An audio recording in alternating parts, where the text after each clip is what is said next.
Before we get into our conversation today, you have to know we are gathering 150 co-working community builders in London at the end of February for Unreasonable Connection going live. There are no panels, there are no manuals, there are no rooftop bars, there are no content disguised as infomercials and all that stuff. It's just people who want to build a sustainable co-working business and go out of their way to connect the local community around their space. There is a link in the show notes, as always, and we're going to call it the co-creation list. And when you get on the co-creation list, you will help shape the agenda for the day. So the same ways you might have to go out into your local neighborhood and say, we're building something together, that's what we're doing here. So you will be kind of live paced, or whatever the word is, as we get towards that point of the event. So go to the link in the show notes, sign up for that. We'd love you to be part of it, which leads us nicely on to today's conversation with Xavier, who is the co-founder of the Commons Hub in Brussels.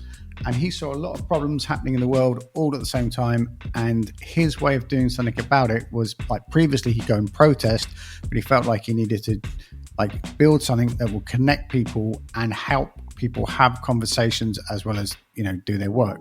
So he started the Commons Hub in Brussels. And he says in here somewhere that community is immunity. And as cheesy as that sounds, I really believe it, because whenever you're with people and talking about either a project or working together or working stuff out, just the world is a better place. Let's get into the show. Hello, folks, and welcome to today's Co-working Values podcast. And all the way from Brussels is Xavier. Xavier, what are you known for, sir? And what would you like to be known for? What am I known for? I'm from Belgium. I spent 10 years of my life in Silicon Valley, and so I did a few startups. Storify was the first one, and then the last one, still around, is called Open Collective. And just little over a year ago, we started a new co-working spaces that's called the Commons Hub in Brussels, just in front of Central Station, which is more than a co-working space, but we'll get into that in a minute. If I still miss Storify. Every so often I go back and see if it's still there. I miss it too. I'll be honest. I will buy it again from Adobe. It ended up there, and actually I offered to buy it back, and for just stupid legal reasons, it's complicated, but I miss it too. What year did you start that? 2011? 2009. Yeah, 2009. That's when I moved to San Francisco, and then 2010, 11. That's when it really kind of broke out and started being used everywhere. I must have spent like 2010 to 2013, 14, because now we got back in touch. I remember it being sold, but basically that's all I did was run. All we did, like me and Andy and Julius and other people, is run events in London, particularly around Social Media Week. And on our iPads, which had just come out, when you could get Storify on an iPad, it was like a flying car. And we would sit at events and we were like hashtag masters. And we used to go to Co-working Europe and Storify that too. Great. It was great. For those people who don't know, because it's not around anymore, but Storify was a way to create a story by drag and dropping different social elements from different bits and pieces from social media. So indeed, whether it's for covering the news or for covering a conference, it's so great to be able to just take what people have said about the event and then bring that together. And it's a great, kind of capsule about the event. So I miss it too. But it was great to see that you were one of those users. And I remember sitting next to people, seeing who like to get in on a hashtag, and then we'd like plant our own hashtags in the feed so we knew what we were looking for. And the whole hashtag architecture was super interesting. And we also, interestingly, the guy, Chris Messina, who started the co-working LinkedIn group, which we put a link to the show notes in, was the inventor of the hashtag. So they're somewhere in the universe, it's all connected. Yes, it's a big mycelium out there. So before I get on to more hashtag talk, why did you start a co-working space in Brussels? Because we are in a time of a meta crisis or poly crisis. and I have a 12-year-old daughter, and I care deeply about what we're gonna leave to the next generation. When I moved back to Belgium, to Brussels 6 years ago, I got myself involved quite heavily in climate movements, in particular Extinction Rebellion, so non-violent civil disobedience to raise the alarm bell about the climate emergency. And then, yeah, then I realized that, all right, the people who could hear the message heard it, and then it becomes kind of a diminishing return. And also, as an entrepreneur, I don't want to be against anything. I want to be for something. And so I figured that, all right, it's too late for the 1.5 degrees of the Paris Agreement. Things are going to be quite interesting, the least we can say, in the next couple of years. What do we do? And clearly, our institutions cannot, change fast enough, and they're not on top of things, so they are going to collapse. And um, all right, what do we do, guys? And I feel that when everything around us is falling apart, what's gonna remain is each other. And what matters is our ability to rebuild communities. I believe that in those times, community is immunity, and so that's what we have to do. And to build communities, we need to have something in common, right? That's how I got also interested in all of this theory about the commons. And the first woman who won the Nobel Prize of Economics back in 2009, Elinor Ostrom, did a beautiful study on that. And that's why she got the Nobel Prize. And for basically showing that there is a better way to manage our common resources than privatization, as we've been told, or the government. And that better way, that third way, is whenever that resource is being stewarded by the people, by the community that depends on it. And that sounds pretty obvious, but we kind of have forgotten that. And so that's why, if I like, okay, what's the best way to rediscover that? What are the best ways to experience it? That's why we started like a common space so that we can, build a community around it and rediscover, relearn how do we manage that common resource together as a community. That's a great answer. Normally, people say I had some extra office space, and here we are. But that's probably the best answer I got to why did you start a co-working space?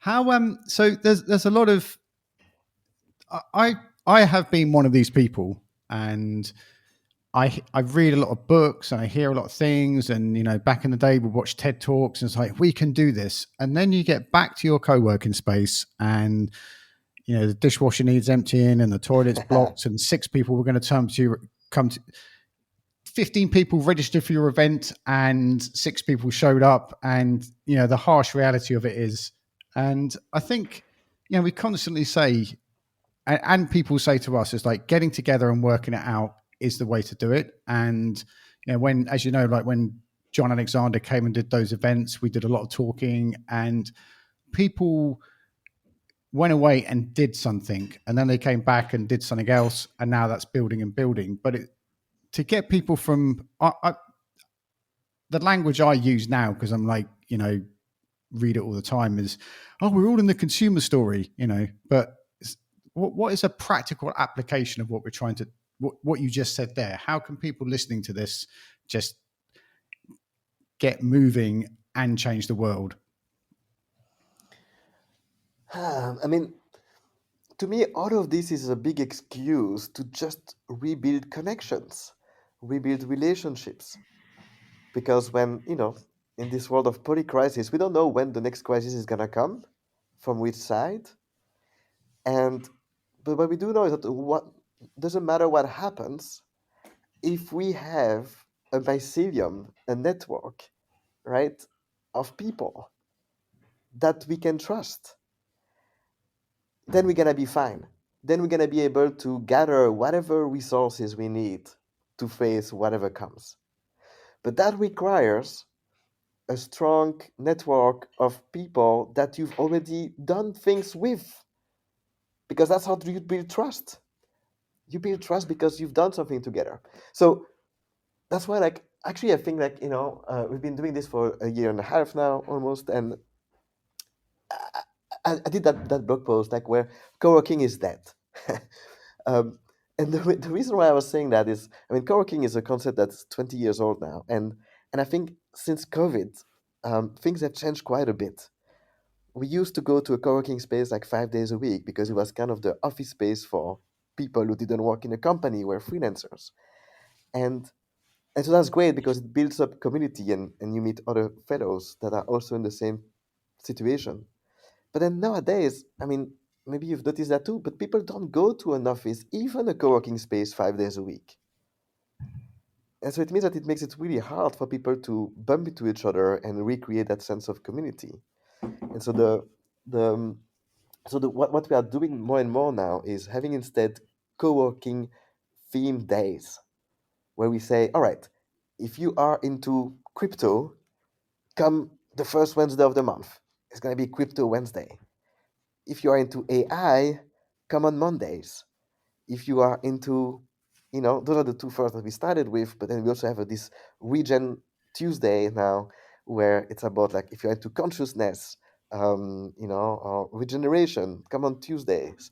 Actually, it's Sunday now that it's more about consciousness. So we try to gather different communities and make sure that each of them have a regular kind of um, ritual in a way where people in their community knows that they can come to the Commons Hub on that day and that they will find their peers.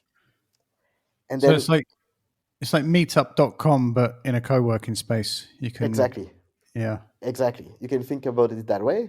And then as a co-working space, we also try to, from each of those communities, because magic happens at the intersection of different communities, right? When things fall apart and we're gonna have to rebuild villages, a village of just geeks is not that exciting.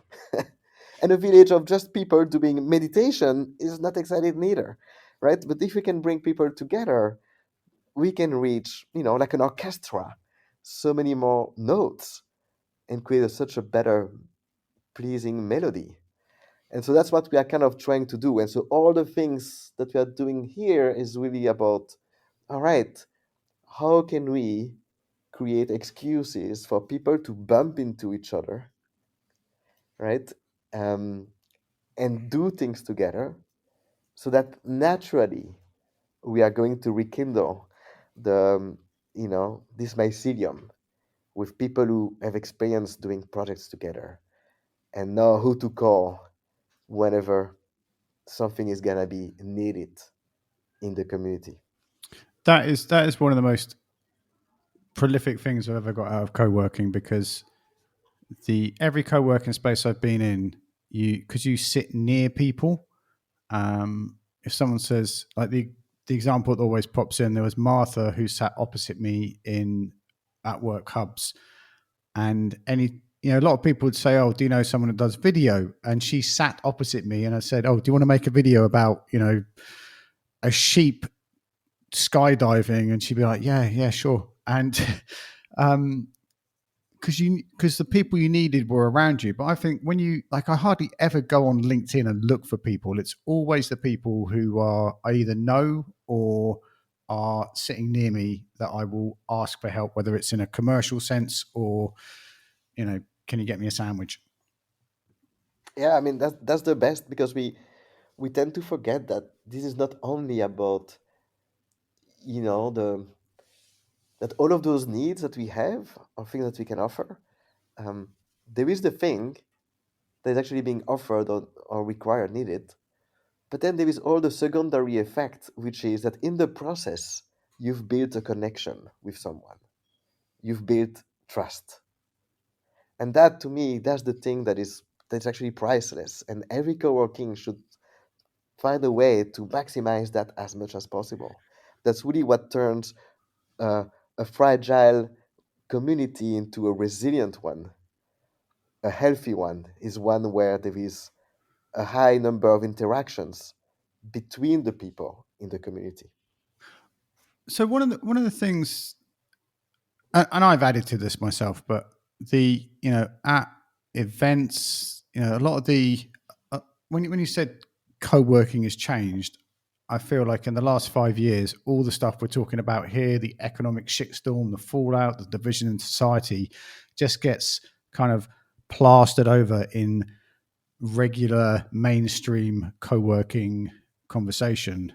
And it's all about design and AI and seamless software integrations and stuff like that.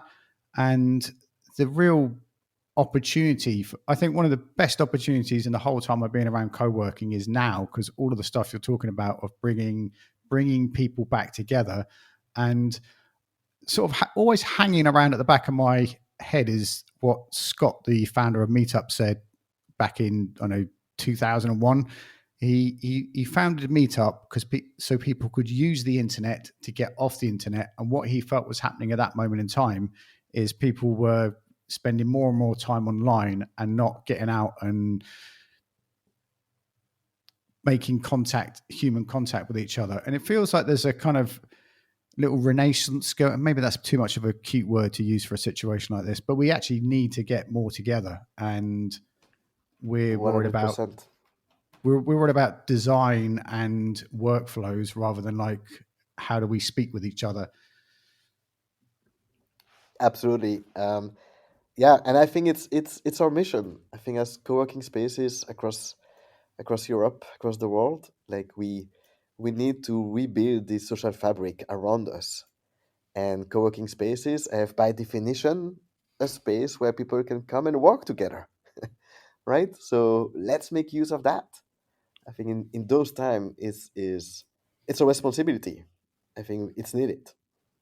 So two things that can you riff on that little bit about co-working is the new churches or center of the community?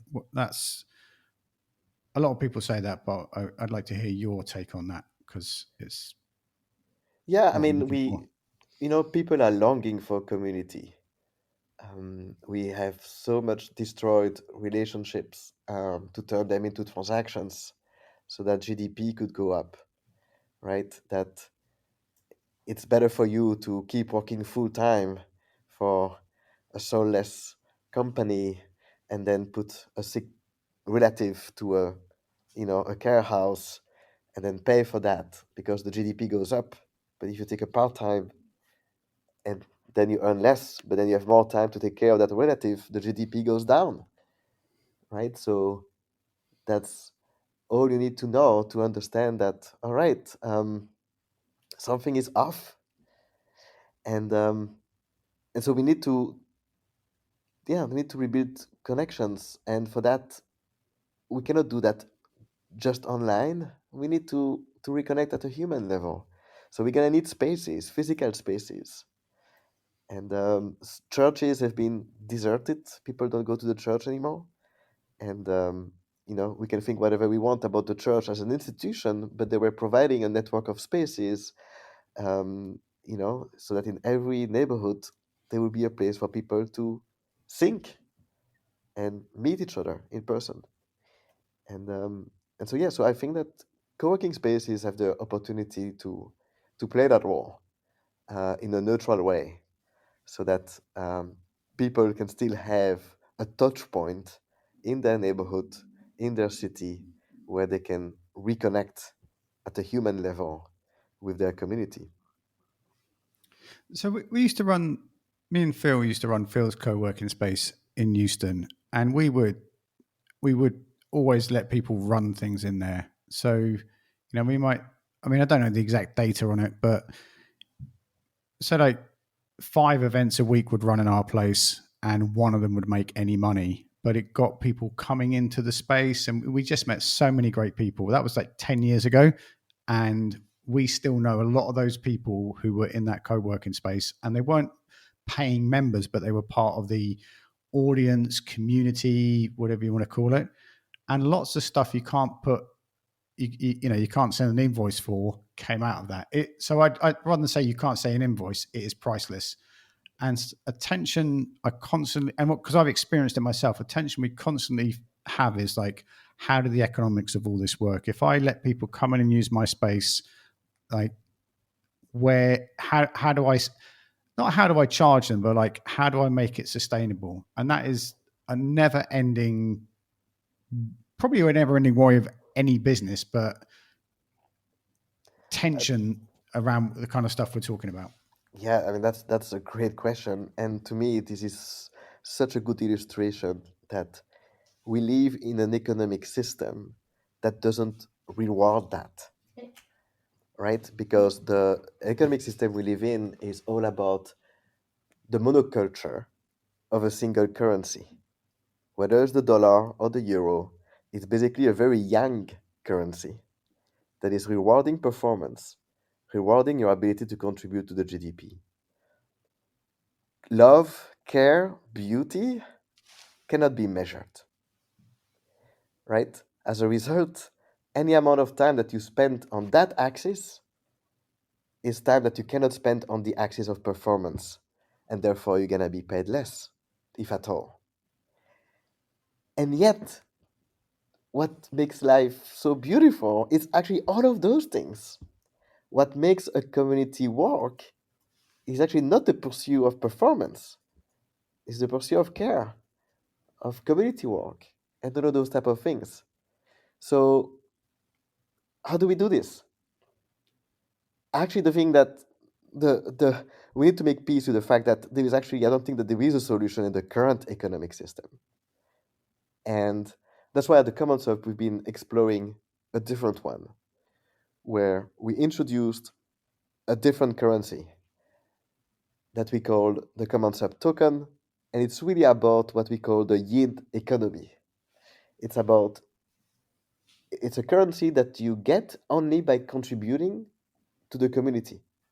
So it could be organizing events for the community, it could be watering the plants, cleaning, um, can be a lot of different things, but things that actually cannot really be valued or captured by the current economic system, and yet that are so important.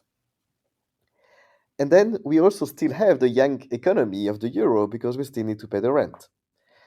And so, if you want to be part of the community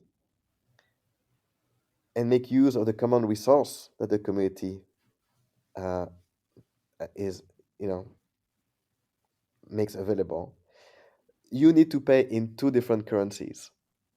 You need to pay some amount in euros and some amount with that token. And then you can a bit choose. Like some people might choose to spend more in euros and less in tokens because they have less time or they want to focus more on their startup, and that's fine.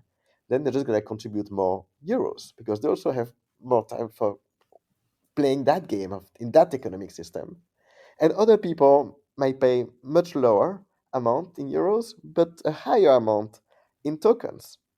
And that's where you can basically find an equilibrium, a balance, where not everyone in the community should be worried about being able to perform in this very young economy that is going nowhere anyway, that is collapsing, right?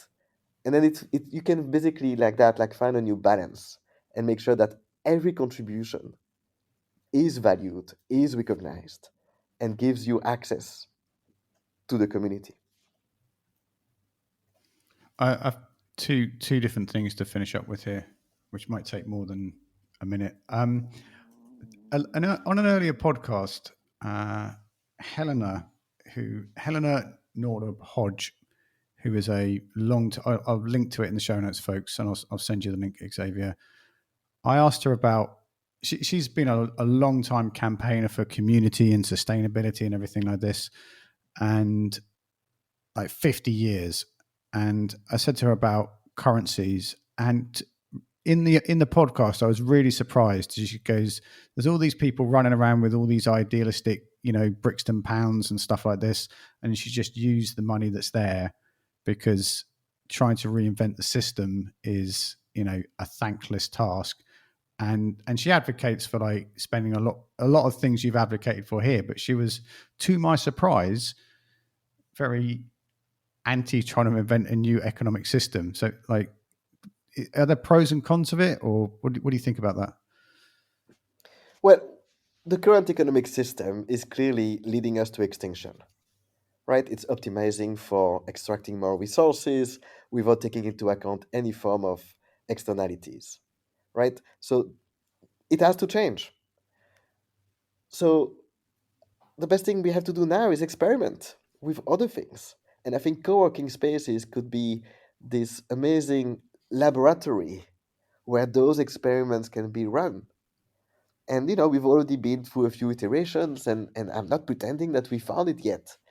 But it starts by recognizing that we cannot possibly rebuild our communities as long as we're gonna recognize the monoculture of a single currency as our god. The god of the new church, you know, of those co-working spaces will have to be this permaculture of various different currencies, because there's got to be more than one way to contribute to the community. There has one of the things that I'm going to say I'm obsessed with is I watch, for 15 years, I've watched co-working online and used to, you know, track it all on Storify and stuff. And it seems now that particularly in London, there's like, I've never seen more obscene economic inequality in London. And there are big shiny spaces, absolutely killing it, never been able to charge more money. They just charge more money than they've ever been able to, and all the wealth is over there. And then I see local neighborhood spaces, they're struggling. And then the middle is being hollowed out. And my argument is that most people that use co-working spaces, whether they're a remote worker, a freelancer, run their own micro business, they would be in that kind of middle class. And the co-working industry as a whole is so focused on rooftop bars and helicopter pads and free kombucha on Hmm. tap and the real estate conversation, ignoring its main, long-standing, loyal. These are the people that actually need it. Um, I'm going to say clientele, but there's a much kinder word. And then it will either be kind of mediocre government-run things to just have to provide something like they do Mm. food stamps, or it will be, it's like getting closer and closer to some sci-fi movie. Yeah, I mean, look, and I think it's gonna get worse and worse, sadly. And I, I think that the shift that needs to happen is really this shift from monoculture to permaculture. We start to, it's been a couple of decades now in the farming industry, and they made great progress there, where people understand that if we do only a monoculture crop, we're gonna deplete the soil, and it might be more performant in the short term, but it's not resilient and it's not good in the long term, and we understand that, and it's the same for human cultures. We need a human permaculture. And so as all of those spaces, get only the top people who can master, and have enough of those of money to pay to those exclusive clubs and whatnot. I mean, this is this is it's another monoculture. And to step out of that, well, we need to touch grass, we need to reconnect with nature and understand that in nature there's also not a single currency. If every species is expected to provide the same return in a single currency, then you cannot have permaculture, you cannot have an ecosystem. So we need to find a way for enabling the community to contribute in many different ways. And here is the cool thing to remember is actually money is useless. Money is just a proxy to get something else.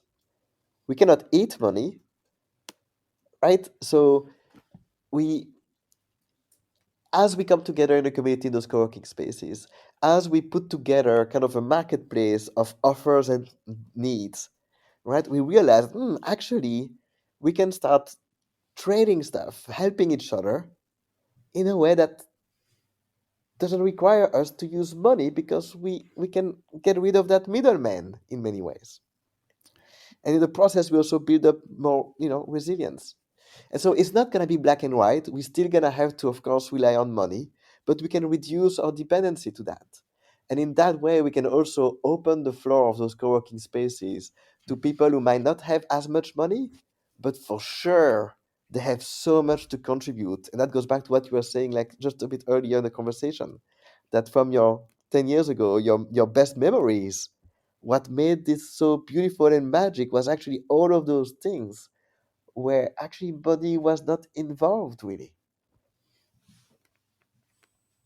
Yeah, there's as you were talking there, I was thinking of when I went to Argentina, like where my wife is from, and I just drunk the sharing economy Kool-Aid. This was something like 2011, I think it was. And then I got more and more into it. And I go to Argentina and I rant about the sharing economy and how we're all lending things to each other and access Trump's ownership, and everyone, I can't believe I said this at the time, everyone could be an entrepreneur. And people in Argentina were like, we just do that anyway. Like we share anyway. Why are you trying to monetize sharing? And I at first I didn't understand it, but like that's how I want to say that's how that society arrived, because that's a bit odd to say, but I think it's in the just moving from London to here in Spain, in Vigo, which is the difference in consumer culture is so dramatic, and there's so many things I thought I needed, like I don't know, protein bars laced with bulletproof syrup or something, that you just can't get here. And I just eat avocados instead. There's a load of stuff. I know you know this, but there's a load of stuff you just don't need, that because you see it all the time, you think you need it. And because you see other people around, you think you need it. But yeah, no, I mean that's absolutely right, and that's why I think like it's wrong to try to measure all of those contributions to the community in a currency that has been designed to measure performance. It's a bit like trying to measure the temperature with a measuring stick. It makes no sense. Thank you for saving my sentence there. We need to wrap up now, but can you tell? I'm going to put all the links in the show notes. Can you tell people all your different projects, and we can link to them in the show notes? And where's the best place to keep track of you online? Yeah, I mean, you can check out commonshub.brussels. That's the website of the space. If you're ever in Brussels, please come, ring the door. Someone will be there to give you a tour.